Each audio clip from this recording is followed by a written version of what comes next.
Deməli, Fətəliyev Tahir.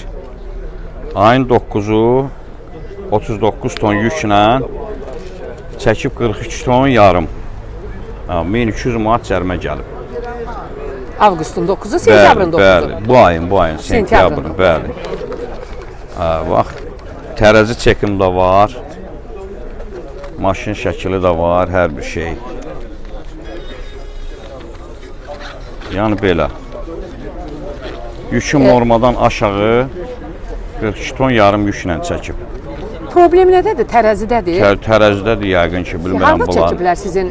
Çəki harada çəkilib? Giləzdə. Giləzidə. Bəli. Bütün o çəkilən postların hamısında tərəzidə problem var, yoxsa yalnız Giləzidədir problem? Giləzdə də çəkir, Gəndabda da çəkir. Molla Kamallı kəndi var. Bəli. Orada da Şabran rayonu Molla Kamallı kəndi. Bəs necə sübut edə bilirsiniz ki, siz tutaq ki 42 ton yox, 39 ton aparmısınız? Çekim var da əlimdə. Əlinizdə Bəli, çekiniz. tərəzi çeki var. O çeklə tərəzinin çeki uyğun gəlmir. Bəli, bəli. Bir bax. Bəs bunu nə ilə əlaqələndirirlər? Bax. 39 ton 240 kilo. Amma çəkdiyi çəkir 42 ton yarım. Görüm hani yox. Arada da var. Deyək xanım, bax. Bax. İstiqamət han. Bu düşməyib. Limit 40 min. 40 ton. Yəni 40 ton normadır da. Bəli. Bax, deyək xanım, bax çəkib. 43 ton 450 kilo çəkib.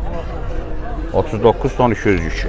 Bunu nə ilə əlaqələndirirlər? Vallahi nə görən, nə deyəcəklər. Aidiyyatı üzrə müraciət eləmisiniz? Elə gəlmişik də, indi görək. Agentliyə. Bəs ona qədər ondan başqa agentlikdən harasa şikayət eləmisiniz? Xeyr, hələ yox, görən. Buradakı danışıqlardan asılı olacaq. Əvvəl bura gəlmişik, görə sonra nə olacaq?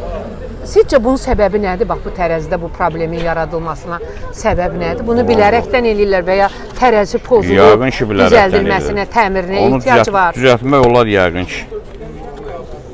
İstəsələr düzəldərlər. Təşəkkür edirəm. Sağ olun.